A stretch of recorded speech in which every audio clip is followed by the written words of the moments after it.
And now we've got the beautiful Japanese cherry blossoms that are just blooming along the waterfront. And Josh was telling me, I didn't know this, that they're about to change color or will soon from pink to white. Yeah, once they first kind of pop open, they're pink, and then as they mature, they become a little bit more white. And that's exactly what we're starting to see. At least this was the aerial view that we saw of the cherry blossoms here in downtown Portland along the riverfront about a week or so ago. And now those cherry blossoms looking a lot more wet as the rainy skies once again return, but maybe you've got some great shots of the cherry blossoms. We want to see them.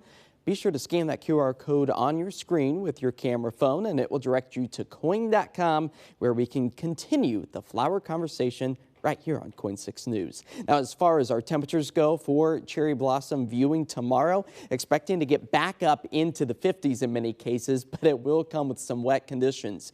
We just don't necessarily want to see the wind because that will bring a lot of those blossoms down to the ground and just leave behind the typical greenery that we'll see well into the summer season. At least our winds tomorrow afternoon, primarily out of the east, gusting close to about 20 to 25 miles per hour, although I don't think it's going to have any major impacts on a lot of those cherry blossom petals.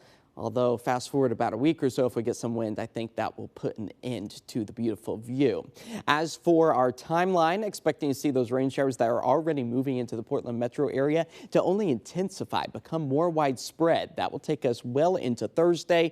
But even though we're seeing that wet weather once again return, we will slowly start to warm things up for us here across the Pacific Northwest as we currently hold steady at about 53 degrees with those dark clouds over Vancouver, expecting to hold on to the wet weather through the rest of this evening as we fall back into the upper 40s. And we are in no short supply of the rainy skies as we take a live look at our satellite and radar for the Portland metro area. That just so happens to be the case up and down the I-5 corridor for the shoreline. The Cascades getting in yet again on our next batch of the winter weather, but that's all remaining above about 4,000 feet, retreating closer to 6,000 feet as we move into Thursday. But over the next 6 to 10 days, we anticipate to see above average precip amounts. We're kind of sounding like a broken record here. Yes, we know it's been wet out there, and yes, it's been below average, and that trend just continues to take us into the middle of the month of April. But at least the mild warming trend that we saw today, all courtesy of this very weak ridge building overhead, but you'll notice another trough where the cool pool of air resides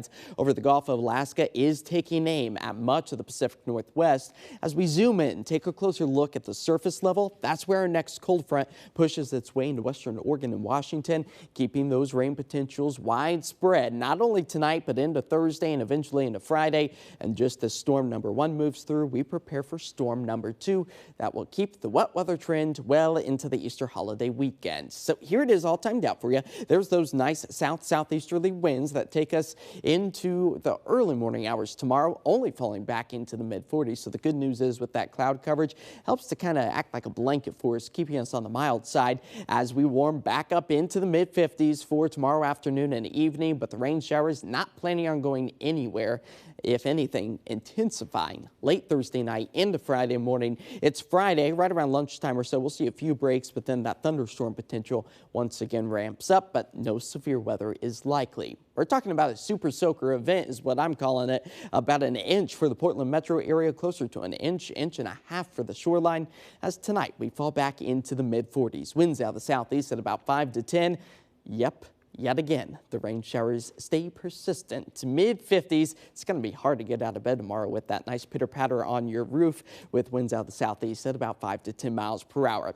Friday, we do get a few dry breaks as our temperatures get back up into the mid-50s. Maybe a clap of lightning, rumble of thunder, a very real possibility. But look at those temperatures. Saturday into Easter Sunday, upper 50s. Some of us might be able to squeeze out 60 degrees.